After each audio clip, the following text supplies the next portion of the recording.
Drugs and a divided community, that's a recipe for disaster, according to some Wentworth residents who are in shock. An alleged female drug lord was murdered. A Durban comedian is the latest victim in a series of shootings in Wentworth Township. Simone Jasmin grew up in Wentworth, a community on the bluff of Durban, a place where poverty, unemployment, and gang activity were a daily reality. It was in this harsh environment that her story began. She was introduced to gang life through a relationship, falling in love with a local gang member who was later murdered. After his death, Simone reportedly began dealing drugs herself. Her story started to mirror the plot of Queen of the South. The poor girl who falls into the criminal underworld, uses relationships to rise, and eventually builds an empire. She built her base in Wentworth's notorious housing complex, known as the Barracks on Lansdowne Road. It was there that her name began to carry weight. Simone didn't just want to sell drugs. She wanted to control the flow.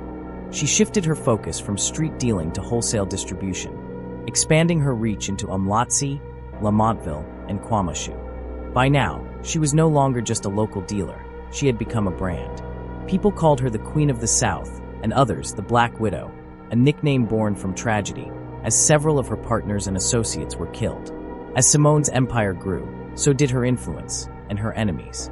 Her gang, known as the Cartel, was reportedly making massive profits, some estimating up to 200,000 rand a day.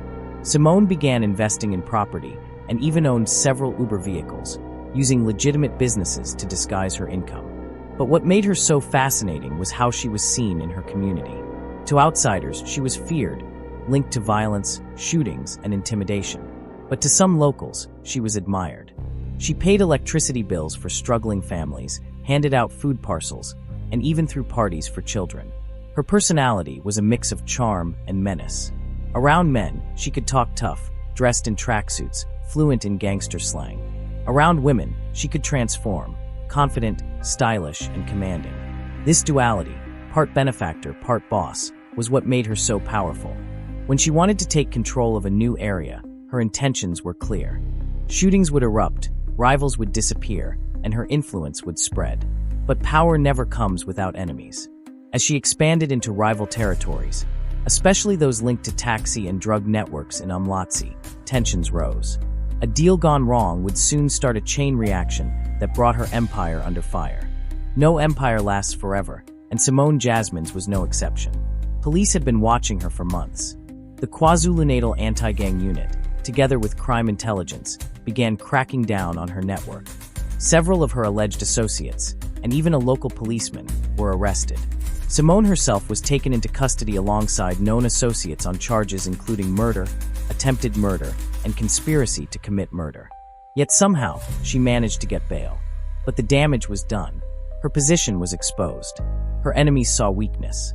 Then, on the morning of October 28, 2020, Simone got into an e-hailing taxi near Marine Drive on the bluff. Gunmen who had been watching her made their move. They opened the door and fired multiple shots, 2 to her chest, 3 to her stomach, 1 to her leg. She was rushed to hospital, but it was too late. Simone Jasmin, the Queen of the South, was dead. Her death sent shockwaves through Wentworth. Some mourned her, calling her a protector. Others felt relief, the end of a reign of fear. Jasmin was arrested in September along with some of her alleged gang members on charges of murder, attempted murder, and conspiracy to commit murder. She was out on bail when she was killed.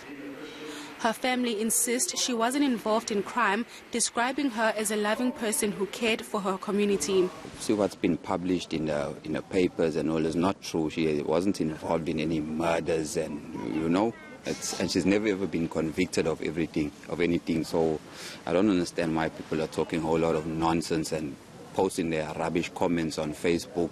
We're suffering over here, you know what I'm saying? Must stay at a good heart. She helped a lot of people. She wasn't a bad person. But the mystery remains. Who ordered the hit? Was it a rival gang? An internal betrayal from her own men behind bars? Or was it the result of enemies she had made along her rapid rise to power? No one knows for sure. After her assassination, Wentworth was tense. The community feared retaliation, as rival groups scrambled to fill the vacuum she left behind. Simone's story left people divided. Was she a ruthless killer, or a woman who rose above her circumstances in the only way she knew how? Her life revealed some hard truths. 1. Crime often thrives in places where opportunity doesn't. Poverty and inequality create spaces where figures like Simone step in, offering help, protection, and money that the system fails to provide. 2. She built her empire not just through fear, but through loyalty. By giving back to the community, she bought silence and support. 3. Controlling the supply chain is where the real power lies. She didn't just sell, she owned the distribution. 4. Her organization was powerful but fragile. Arrests, betrayals, and enemies made her untouchable only for so long. And finally, the endgame in organized crime is always the same. When you're on top, you become the target. Simone's downfall shows that no amount of money or influence can protect you forever in a world built on violence and revenge. So what legacy does Simone Jasmin leave behind? In one way, her story is a tragedy, a cautionary tale about how fast power can rise and how quickly it can collapse. But in another, it's a revelation. She proved that women could hold immense power in an industry ruled by men. She wasn't just someone's girlfriend or sidekick. She was the one giving the orders. For Wentworth, her story exposes deeper issues. What drives people to idolize or follow figures like her? Was she just a criminal or a symbol of power in a community abandoned by the system? For the authorities, her life is a lesson. Real change doesn't come just from arrests. It comes from understanding the roots of desperation and cutting off the pipelines that feed organized crime. And in the streets she ruled, her death left a question that still lingers.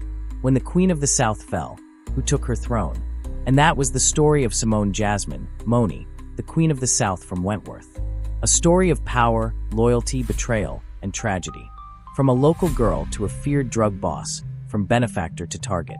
Her life embodied the contradictions of the criminal world. Love and violence, generosity and fear, ambition and destruction. If you found this story as gripping as we did, remember, behind every headline, there's a deeper story about people, communities, and survival. Thank you for watching. If you'd like more stories like this, tales of crime, power, and the hidden world behind South Africa's headlines, don't forget to like, subscribe, and turn on notifications. Until next time, stay safe, stay aware, and remember, in the world of crime, no one stays on top forever.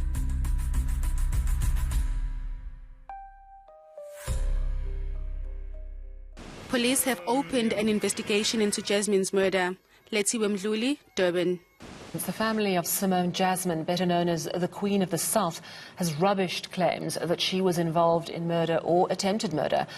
Jasmin's believed to have led a ruthless drug gang in Wentworth, Durban, which supplied heroin to townships around the city. She was later arrested today after being shot dead last Thursday by a group of men.